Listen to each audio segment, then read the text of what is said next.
bertemu lagi dengan saya, Ibu Imelda Risma. Saya guru dari SD Kampung Kelapa, Kecamatan Raikahyan, Kabupaten Simalungun. Apa kabarnya semua? Semoga dalam keadaan sehat-sehat selalu. Tetap semangat. Hari ini kita akan belajar praktek dan percobaan kelas 5, tema 9, yaitu benda-benda di sekitar kita. Subtema 1, zat tunggal dan zat campuran pembelajaran 1. Siap untuk belajar? Yuk, ikutin saya yuk. Di sini saya sudah menyediakan bahan-bahan. Ini dia. Bahan-bahannya sudah tersedia di sini. Satu-satu kita kenalkan ya. Yang ini ada air bersih. Lalu yang berikutnya ada garam. Boleh garam halus, boleh juga garam kasar ya. Kemudian ada bubuk kopi. Ya. Lalu yang berikutnya ada gula putih. Gula ya. Selanjutnya ada beras. Beras putih di sini saya gunakan. Yang berikutnya ada pasir. Baiklah. Selain daripada itu, saya sudah sediakan juga ada gelas kosong.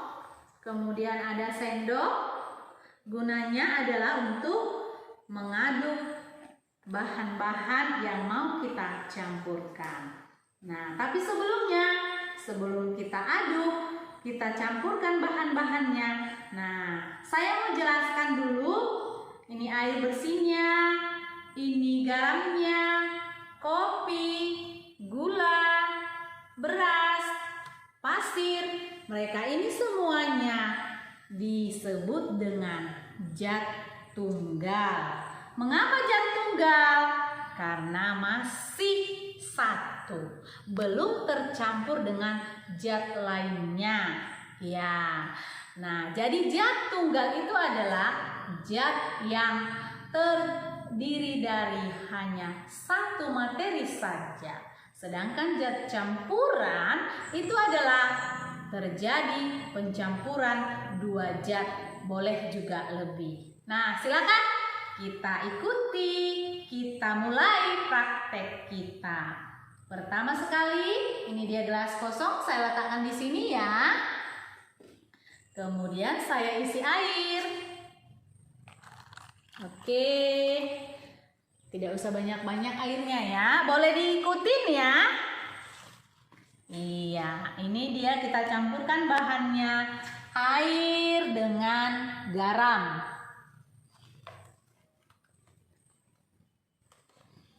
Kalian juga boleh ikutin di rumah, karena bahan-bahannya juga semuanya tersedia di dapur. Boleh dibuat prakteknya, dibimbing sama orang tua ya. Ini kita masukkan garamnya, lalu kita aduk. Diaduk. Apa yang terjadi? Hasil pencampuran bahan zat air dengan garam, ini dia ya. Air dengan garam ya. Air dengan garam disatukan, dicampur, ini dia hasilnya. Pencampuran keduanya setelah diaduk, garam larut dengan sempurna. Oleh karena itu, zat pencampuran garam dengan air ini disebut dengan zat campuran yang homogen. Mengapa dikatakan homogen? Karena garam yang sudah diaduk, dicampur dengan air, larut secara sempurna, larut secara merata, dan tidak ditemukan adanya endapan. Tidak ditemukan adanya endapan. Sekali lagi, bahan garam dengan air disebut dengan zat campuran homogen. Kita letakkan di sini ya. Lalu yang berikutnya kita mau buat air bersihnya, kita tuangkan. Ikutin dan perhatikan ya. Lalu kita masukkan bahan kopi dulu.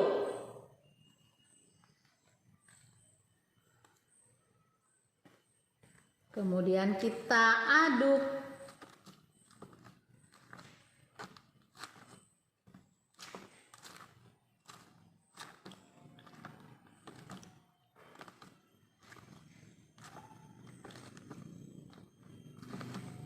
Oke ya, setelah kita aduk beberapa saat, apa yang terjadi? Boleh kita angkat. Ini dia hasilnya. Air dengan kopi, air dengan bubuk kopi dicampur, diaduk, hasilnya adalah seperti ini. Bubuk kopi yang sudah diaduk, dia tidak bisa larut kepada air dengan air, tetapi masih ada endapan. Di atas juga masih ditemukan ada serbuk-serbuk kopi. Oleh karena itu, yang ini disebut dengan zat campuran heterogen. Mengapa disebut dengan zat campuran heterogen? Karena bahan bubuk kopi dengan air tidak bisa mencampur secara merata, tidak larut secara sempurna, tetapi ditemukan adanya endapan. Sekali lagi, ini disebut dengan zat campuran heterogen. Lalu yang berikutnya, ambil gelas bersih, kita isi air, kemudian masukkan gula ya.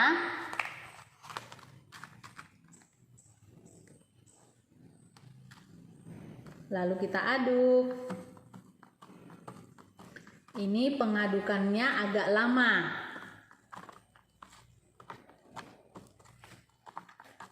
Tetapi kalau dia air hangat atau air panas, gula akan cepat larut. Iya. Ini dia ya. Campuran antara air dengan gula, ya kan? Kita lihat hasilnya. Ini juga dikatakan dengan zat campuran yang homogen. Karena apa? Gulanya akan larut merata dengan air. Ini juga sama dengan zat campuran homogen yang sudah kita praktekkan tadi, air dengan garam. Walaupun sebenarnya ini masih ada sedikit lagi, kalau kita aduk terus, ini akan larut, gulanya akan larut dengan sempurna, bercampur dengan merata. Ini disebut dengan zat campuran yang homogen. Kemudian kita ambil lagi gelasnya, kemudian kita isi air, lalu kita masukkan beras ya. Ini dia berasnya. Oke, kalian juga boleh menggunakan beras merah ya. Kebetulan ini saya menggunakan beras putih. Nah, kita aduk. Tetap semangat ya. Aduk. Bagaimana kira-kira hasilnya? Nah, ini hasilnya. Kemana dia? Campuran homogen kah? Ataukah campuran yang heterogen? Ini dia ya. Ada endapan di bawahnya. Coba kamu perhatikan. Ya, dia kalau ada endapan di bawahnya, berasnya tidak larut secara sempurna dengan air, ini dikatakan zat campuran yang heterogen. Zat campuran yang heterogen. Nah, ini digabungkan kemari. Yang ini homogen, yang ini heterogen. Ada satu lagi. Kita buat airnya. Lalu kita masukkan pasir ya. Ini dia ya, pasir. Oke. Apa yang terjadi? Kita aduk dulu ya.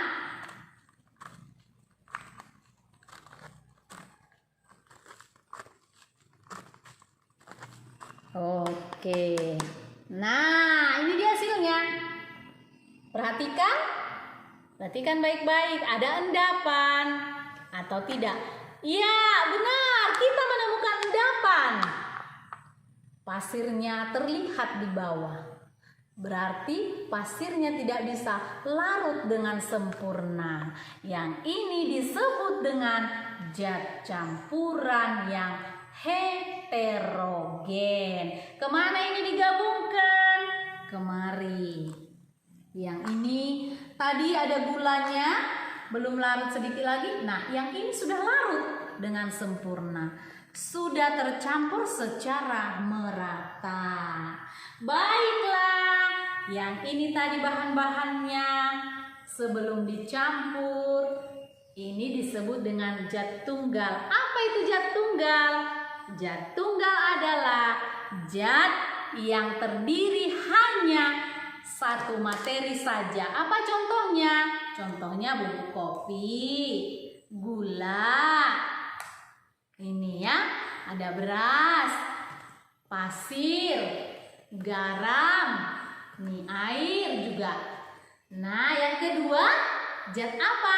Zat campuran. Zat campuran juga terdiri dari dua. Zat campuran yang homogen. Artinya di sini kedua bahan yang sudah dicampur tercampur secara merata, larut dengan sempurna, tidak ditemukan adanya endapan. Lalu zat campuran yang heterogen. Zat campuran yang heterogen adalah jika dicampurkan dua bahan, boleh juga lebih. Nah, terlihat dia ada endapan di bawahnya. Yang ini tadi pasir ya. Ada endapan di bawah kan? Ini juga beras dengan air, ada endapan di bawahnya. Iya kan? Iya, benar. Satu lagi, ada juga kopi. Ada endapannya, serbuk-serbuk di atasnya juga masih terlihat. Nah, yang ketiga, gelas ini disebut dengan zat campuran heterogen. Yang kedua ini zat campuran homogen. Sekali lagi, garam dengan air, gula dengan air, zat campuran yang homogen. Zat campuran itu adalah terjadi pencampuran dua zat atau lebih. Nah, sekali lagi kita jelaskan di sini. Ini air dengan pasir, kemudian air dengan beras, air dengan bubuk kopi. Ini semuanya disebut dengan zat campuran heterogen. Baiklah, demikian dulu praktek kita, percobaan kita kali ini. Semoga bermanfaat. Nah, untuk adik-adik sekalian, anak-anak sekalian, boleh dicoba di rumah ya. Boleh dipraktekkan langsung di rumah karena bahan-bahannya juga terjangkau, mudah didapat. Semoga bermanfaat sekali lagi. Nah, lain kali kita ketemu lagi dengan materi yang berbeda. Salam sehat dari saya. Sampai jumpa. Tetap semangat. Oke.